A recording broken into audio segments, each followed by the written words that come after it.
정부가 실외 마스크 해제를 발표하면서 우리 국민 100명 가운데 97명은 코로나19 항체를 갖고 있다고 밝혔습니다. 이게 뭘 뜻하는지 자세히 따져보겠습니다. 자, 홍혜영 기자, 97%면 사실상 거의 모든 우리 국민이 면역력을 이제는 갖고 있다 이렇게 봐야 하는 것 아닌가요?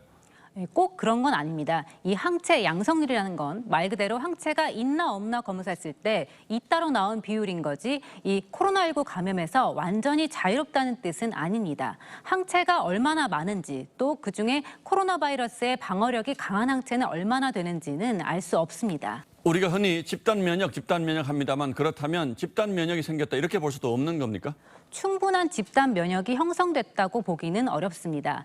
항체는 시간이 갈수록 감소하죠. 코로나19에 감염됐거나 백신을 접종해서 항체를 얻었더라도 4개월 정도 지나면 다시 백신을 맞으라고 하는 것도 그런 이유에서입니다.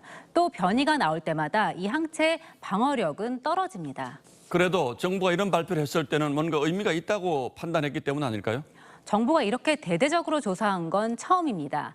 개인마다 정도는 다르지만 국민 대다수가 항체를 갖고 있다는 걸 확인한 거죠. 예. 보건당국은 다시 유행이 오더라도 위중증이나 사망으로 이어지는 비율은 상당 부분 낮아질 것으로 내다봤습니다. 97% 항체가 있으니까 이제 큰 문제가 안 생기지 않느냐. 그렇지 않다라는 거죠. 중증으로 진행할 가능성이 상대적으로 낮다라는 정도의 의미로 분석을 해야지 코로나19의 유행을 이걸로 막을 수 있다라고 표현하기는 어려운 거죠. 그러니까 완전히 안심할 단계는 아니라는 거군요. 그렇다면 이 실내 마스크는 언제쯤 해제가 될까요?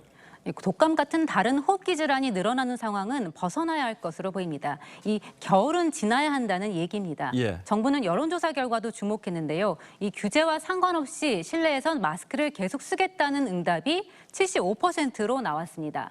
보건당국은 마스크 착용의 필요성에 국민들도 공감하고 있다 이렇게 보고 있습니다. 다만 언어 발달 등에 영향을 줄 수 있는 영유아를 포함한 저연령층은 우선적으로 풀어주는 방안을 검토하고 있습니다. 그런데 외국 다녀온 분들 말 들어보면 다른 나라에서는 이미 실내 마스크도 거의 의미 없다 이렇게 말씀하시는 분들이 많던데요. 네, 단적으로 보여지는 두 장면이 있습니다. 이 영국 여왕의 장례식장인데요.